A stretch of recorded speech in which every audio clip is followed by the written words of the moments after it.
ಆಗಿಲ್ಲ ಅಂದರೆ ಪ್ಲಾಸ್ಟಿಕ್ನಲ್ಲಿ ಮಾಡ್ಕೋಬೇಕು. ಎಷ್ಟು ಪ್ರಮಾಣದಲ್ಲಿ ಒಣಗಬೇಕದು, ಹಸಿನೇ ಎತ್ತಿಡ ಅಂಥದ್ದು ಅಥವಾ ಅರ್ಧಂಬರ್ಧ ಒಣಗಿಸಿಡ ಅಂಥದ್ದು, ಅದು ಮಾಡಿದಾಗ ಏನಾಗುತ್ತೆ, ತೇವಾಂಶ ಇದ್ದರೆ ಫಂಗಲ್ ಇನ್ಫೆಕ್ಷನ್ ಆಗಿ ಅದು ಗುಣಮಟ್ಟನ ಕಳ್ಕೊಳ್ಳುತ್ತೆ. ಅದನ್ನು ದಯವಿಟ್ಟು ಸರಿಪಡಿಸ್ಕೋಬೇಕು.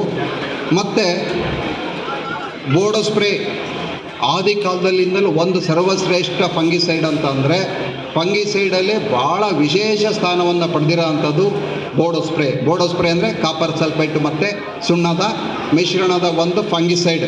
ಅದನ್ನು ನಾವು ಮಳೆ ಪ್ರಾರಂಭ ಮಾಡೋ ಮೊದಲೇ, ಮಳೆ ಹಿಡಿಯೋ ಮೊದಲೇ ನಾವು ಅದನ್ನು ಸ್ಪ್ರೇ ಮಾಡಿದ್ರೆ ಏನು ಡಾಕ್ಟ್ರು ತೋರಿಸಿದ್ರು, ಅದು ಫೈಟೋಪ್ತರಾ ಡಿಸೀಸು ಮತ್ತು ಹಲವಾರು ಕೊಳೆ ರೋಗ ಏನು ಬರುತ್ತೆ ಅದರಿಂದ ನಾವು ಮುಕ್ತರಾಗ್ಬೋದು, ಕೊಳೆ ಬರ್ದಂಗೆ ನೋಡ್ಕೋಬೋದು.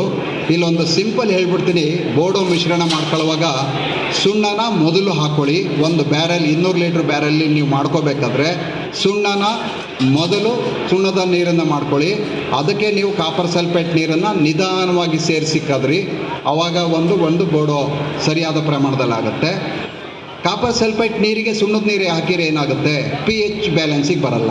ಯಾಕೆ ಅಂತ ಅಂದರೆ, ನಾವು ಕಾಪರ್ ಸಲ್ಫೇಟ್ ಬಳಸೋ ಅಂಥದ್ದು ಅದು ಹೈಲಿ ಅಸಿಡಿಕ್. ಅದು ನ್ಯೂಟ್ರಲ್ ಮಾಡೋದಕ್ಕೋಸ್ಕರ ನಾವು ಸುಣ್ಣನ ಸೇರಿಸ್ತೀವಿ.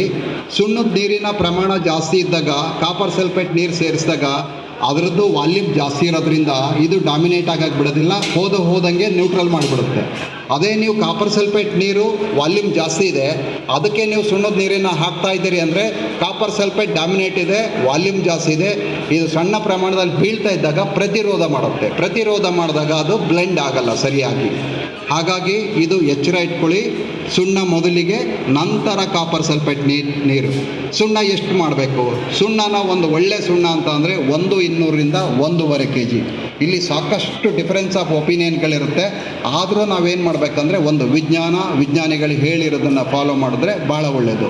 ಅವ್ರು ಏನು ಹೇಳ್ತಾರೆ ಅಂತ ಅಂದರೆ, pH 10 ಒಳಗಡೆ ಇರಬೇಕು, 8ರಿಂದ 10.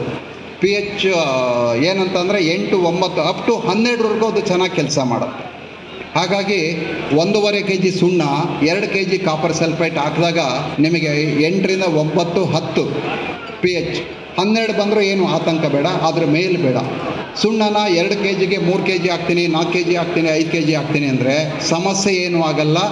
ಸುಣ್ಣದ ನಾವೇನು ಬೋಡೋ ಮಿಶ್ರಣದ ಕೆಲಸ ಇದೆಯಲ್ಲ, ಅದರದ್ದು ಎಫಿಷಿಯನ್ಸಿ, ಅದರದ್ದು ಕೆಪಾಸಿಟಿ, ಅದಕ್ಕೆ ಗುಣಮಟ್ಟನ ಸ್ವಲ್ಪ ಕಡಿಮೆ ಮಾಡ್ಕೊಳ್ಳುತ್ತೆ. ಕೆಲಸ ಅದು ಏನು ಎಷ್ಟು ದಿವಸ ನಮಗೆ ಪ್ರೊಟೆಕ್ಟ್ ಮಾಡಬೇಕೋ ಅದು ಕಡಿಮೆ ಆಗುತ್ತೆ. ಹಾಗಾಗಿ ನೀವು ಅದನ್ನು ಕ್ರಮೇಣ ಅದನ್ನು ಅನುಸರಿಸ್ಕೊಂಡು ಅದನ್ನು ಮಾಡಿ. ಮತ್ತು ನಾವು ಯಾವ ಕ್ಲೈಮೇಟ್ನಲ್ಲಿ ನಾವು ಬೋಡೋ ಸ್ಪ್ರೇ ಮಾಡಬೇಕು? ಬೋಡೋ ಸ್ಪ್ರೇ ಮಾಡುವಾಗ